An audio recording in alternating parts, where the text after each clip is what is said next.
आप सभी का हमारे YouTube channel study segment group में स्वागत है। तो आज हम पढ़ेंगे व्याकरण, यानी संस्कृत या व्याकरण के बारे में पढ़ेंगे। तो ये थोड़ा टॉपिक जो है व्याकरण थोड़ा सा टेढ़ा होता है, लेकिन पढ़िएगा तो बहुत ही आसान होता है। तो ये क्योंकि इंग्लिश में भी वही मिलेगा, थोड़ा बहुत चेंजिंग होता है, हिंदी में भी मिलेगा, और हिंदी संस्कृत का तो सेम ही होता है लगभग लगभग। आज का हमारा टॉपिक है जो पढ़ेंगे, क्योंकि ये जो लकार लिखा हुआ है ये अनुवाद में काफ़ी महत्वपूर्ण टॉपिक है। अनुवाद जब बनाएंगे ना तो ये काफ़ी महत्वपूर्ण होता है। तो यहाँ से आपको एक बात तो स्पष्ट समझ में आ रहा होगा कि पुरुष 3 प्रकार का होता है। प्रथम पुरुष यानी एक, मध्यम पुरुष। और प्रथम पुरुष क्या होता है? जो बोलता है। मध्यम पुरुष जो सुनता है। उत्तम पुरुष जो होता है जिसके बारे में कहा जाता है।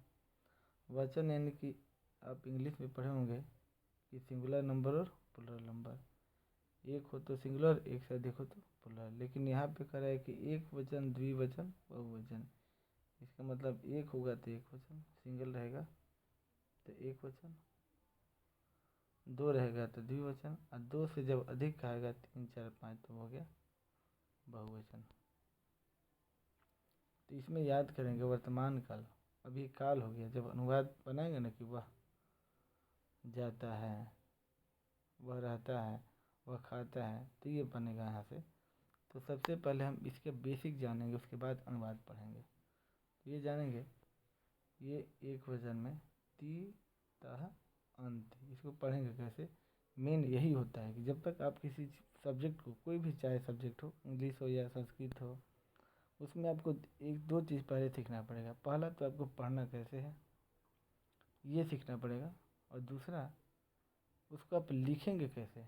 क्योंकि जब तक आप पढ़ना लिखना नहीं सीखेंगे, जब तक पढ़ना नहीं आएगा तब तक याद नहीं हो पाएगा, और याद करने के बाद भी लिखने नहीं आएगा तो फिर उससे भी कोई फ़ायदा नहीं हो जाएगा।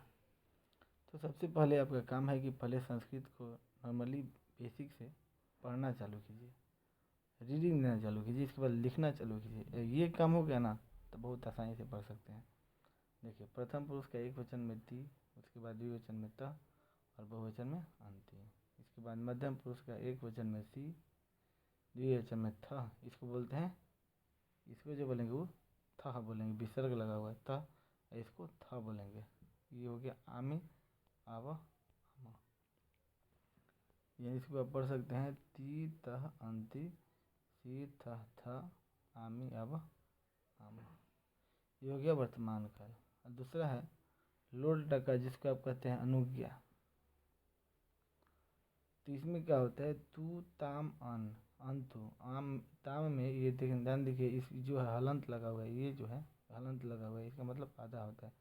तू ताम अंतु ही तम त आनी आव आम, आनी आव आम।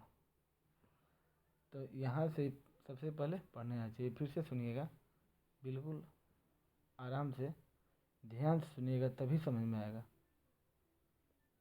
प्रथम पुरुष तू ताम अंतु, मध्यम पुरुष ही तम त, और उत्तम पुरुष में होगा आनी आव आम। ये होगा।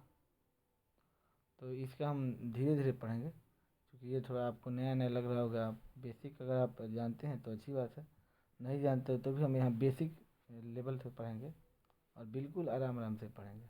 क्योंकि जब तक रीडिंग देने नहीं आएगा, जब तक लिखने नहीं आएगा, तब तक कुछ भी नहीं आ सकता है। तो एक बार मैं फिर से बता देता हूँ। प्रथम पुरुष लट लगा कर प्रथम पुरुष ती तह अंति, ध्यान से सुनिएगा, ती तह अंति सी थ थ आमी आव आम। और फिर इसमें जी तू ताम अंतु ही तम त आनी आव आम, आनी आव आम। तो इसके बाद अगला टॉपिक इसी में पढ़ा जाएगा। तक ले, जय हिंद।